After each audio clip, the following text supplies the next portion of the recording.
He's Warren Buffett, and here are his top 10 rules for success. How can other people tap dance to work? What's the secret of that? You find your passion. You find your passion. I was very, very lucky to find it, when I was 7 or 8 years old, and fortunately, my children have found their passion. One son loves farming like nothing else. One son loves music like everything else, and all three of them love philanthropy and what they get to do. You're lucky in life when you find it, and you can't guarantee you're going to find it in your first job out. But I always tell college students that come out, I say, take the job that you would take if you were independently wealthy. You're going to do well at it. If you think you're going to be a lot happier if you've got 2X instead of X, you're probably making a mistake. I mean, you ought to find something you like that works with that, and you'll get in trouble if you think that making 10X or 20X is the answer to everything in life, because then you will do things like borrow money when you shouldn't, or maybe cut corners on things that your employer wants you to cut corners on. It just doesn't make any sense. You won't like it when you look back on it. 3 things in hiring people: look for integrity, intelligence, and energy. And he said if the person didn't have the first 2, that the latter 2 would kill them. Because if they don't have integrity, you want them dumb and lazy. You don't want them smart and energetic. It never bothered me if people disagreed with what I thought, as long as I felt I knew the facts. I mean, there's a whole bunch of things I don't know a thing about. I just stay away from those. So I stay within what I call my circle of competence. Tom Watson said it best. He said, I'm no genius, but I'm smart in spots, and I stay around those spots. Well, I try and stay around those spots, and I just don't have a problem if somebody says, you're wrong on something. I go back and look at the facts, and I think that really is much more important, frankly, than having a few points of IQ or having an extra course or 2 in school or anything of the sort. You need emotional stability. I just read and read and read. I probably read 5 to 6 hours a day. I don't read as fast now as when I was younger, but I read 5 daily newspapers. I read a fair number of magazines. I read 10Ks. I read annual reports, and I read a lot of other things too. So I've always enjoyed reading. I love reading biographies. Famous lesson about a margin of safety, that you don't drive a truck that weighs 9,900 pounds across a bridge that says limit 10,000 pounds, because you can't be that sure about it. If you see something like that, you go down a little further down the road and you find one that says limit 20,000 pounds, and that's the one you drive across. The nature of capitalism is that people want to come in and take your castle. Perfectly understandable. I mean, if I'm selling television sets or something, there's going to be 10 other people that are going to try and sell a better television set. If I have a restaurant here in Omaha, people are going to try and copy my menu and give more parking and take my chef and so on. So capitalism's all about somebody coming and trying to take the castle. Now, what you need is a castle that has some durable competitive advantage, some castle that has a moat around it. And that moat, one of the best moats in many respects, is to be a low-cost producer. But sometimes the moat is just having more talent. I mean, if you're the heavyweight champion of the world and you keep knocking out people, you've got a competitive advantage as long as you can keep doing it. And it's very profitable if you're the one that happens to be able to do it. If you can turn out great motion pictures, I mean, Steven Spielberg, I mean, he's a fellow to bet on, and it has enormous economic value.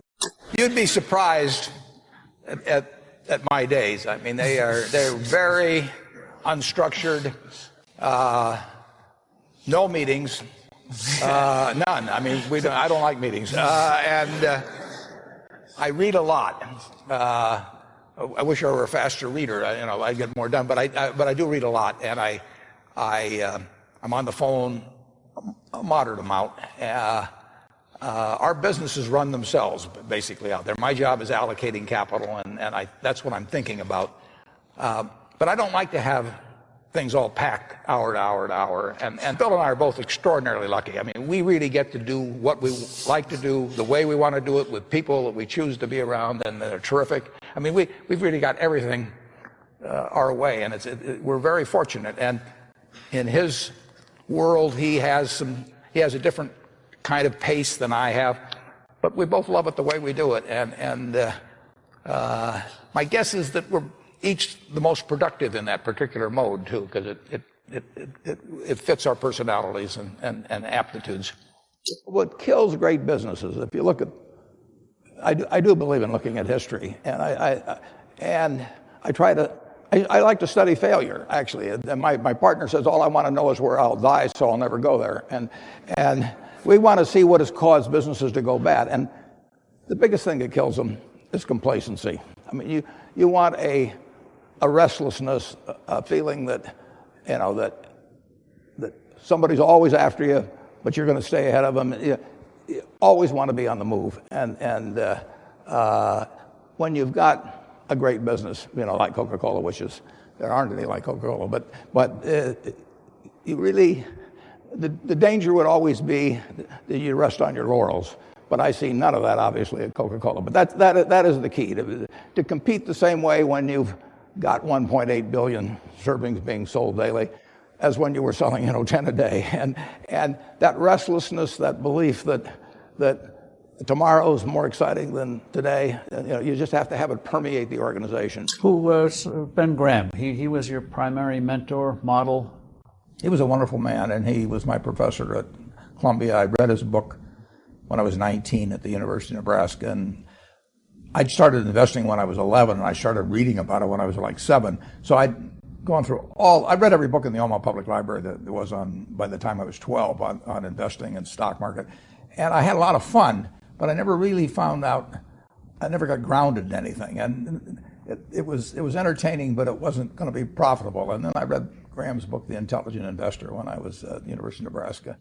And that just opened the whole thing up to me. Yeah, and I named my oldest son is named Howard after my dad, Graham Buffett, and he was a marvelous man. Never expected anything from me in return. Ben Graham, in his low teens, looked around and he looked at the people he admired, and he said, I want to be admired, so why don't I just behave like them? And he found there was nothing impossible about behaving like them. And similarly, he did the same thing on the reverse side in terms of getting rid of those qualities. You have given a lot of fabulous advice, but what's the best advice that you've ever received? Well, I received it in a variety of forms, particularly from my father when I was very young. But I mean, he basically, I think, taught me how to live. Not that I did it perfectly or anything like that, but I mean, he was giving me lessons, but he wasn't doing it by preaching to me. He was doing it by example. But basically, the biggest lesson, in a sense, I got is the power of unconditional love. I mean, I think there is no power on earth like unconditional love. And I think that if you offer that to your child, I mean, you're 90% of the way home. And there may be days when you don't feel like it. It's not uncritical love. That's a different animal. But to know you always can come back, I mean, that is huge in life. That takes you a long, long way. And I would say that every parent out there that can extend that to their child at a very young age, it's going to make for a better human being. And you felt like you got that kind of unconditional love from your dad? I absolutely did, yeah. That is a powerful thing. It is a powerful thing. Thank you for watching. I'd love to know what you think of Warren Buffett as an entrepreneur. Let me know your thoughts by leaving it in the comments below.